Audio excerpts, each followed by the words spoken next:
sa manibela. Okay, go. Stop. So tama yung reaction, nasa gitna na. Okay, sa kaliwa. Okay, go. Hop, mali ang reaction.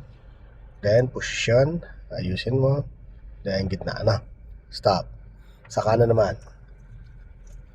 Go. Hop, mali. Yan, ayusin mo agad. Ayusin mo position. Then yan. No.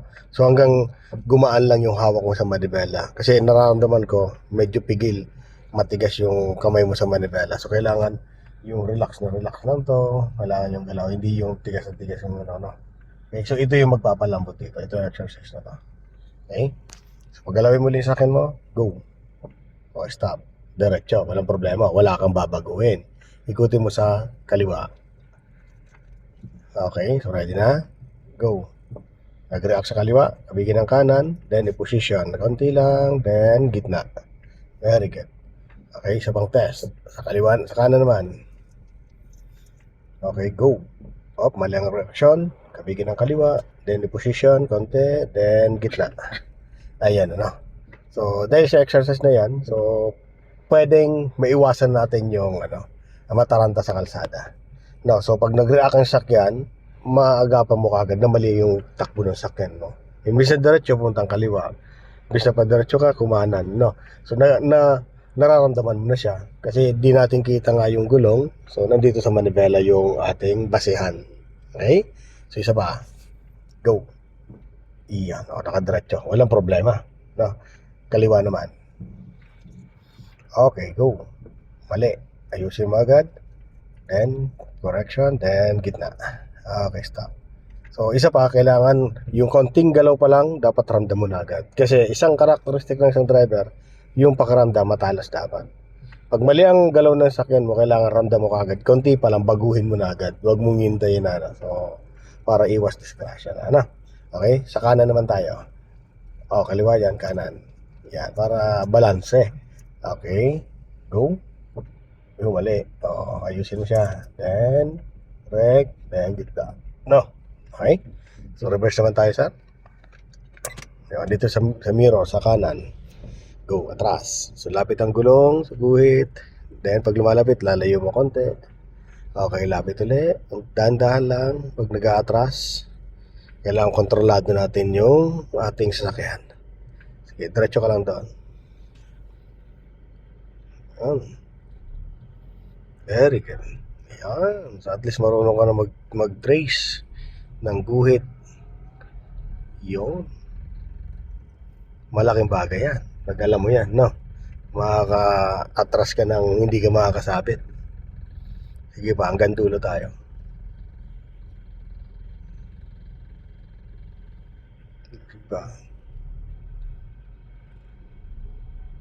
Sige lang. Okay. Lapit dito.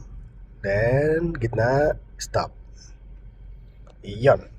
Okay, so lagay mo sa drive. Yung isa naman exercise, ito yung di ba hirap na hirap ka sa mga masikip na kalsada. Okay? So pag parang tingin mo parang di nakakasya yung sakyan mo. So ito yung exercise na ito makakatulong din sa iyo, slalom exercise. So pupunta ka dun sa kaliwa, pupunta sa kanan, pupunta sa So yung ituturo kung pupuntahan mo, yan ang puntahan mo. Pag napuntahan mo at lumalapit ka, ilalayo mo hanggang pumusisyon. Pag posisyon na, balik naman sa kabila naman tayo, Okay, go tayo, sir. Punta ka doon sa bandang may puno na yan. Lapitan mo siya.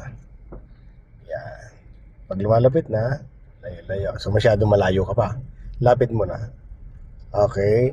So wag ka muna pupunta sa kanan pag hindi ko pa pinapapunta. Okay, yan. Position mo na siya. Ayusin mo na. Yan, ayusin mo. Okay, diretso lang. Ngayon punta mo doon sa may part ng bike. Lapitan mo muna yon. Okay, pag malapit ka na, lalayo mo. Tapos, ipoposition mo lang hindi ka liligaw. Yan, position lang muna. Sige pa, bandi ka. Okay, gitna. Diretso ka lang. Yan, lapitan mo lang yan. Go. Doon, ayun. Doon. Yan. Lapitan mo. Then, layo mo na. Dahan-dahan lang. Lapitan mo naman yon. Okay. Yan, dyan ka lang. Lapitan mo yan. Yan, lapit ka dyan sa bandang kaliwa. Okay. Then, punta mo sa yung basurahan, lapitan mo. Okay, layo. Balik-balik sa kaliwa. Okay, lapitan mo lang. Yan. Layo-layo konti. Layusin mo. Then, lapitan mo yun. Okay, lapit ka muna doon. Lapit ka muna doon. Lapit mo na. Sige, lapitan mo yan. Lapitan mo na. Yan. Okay. Tignan mo, nagbubulbul lang kamay mo.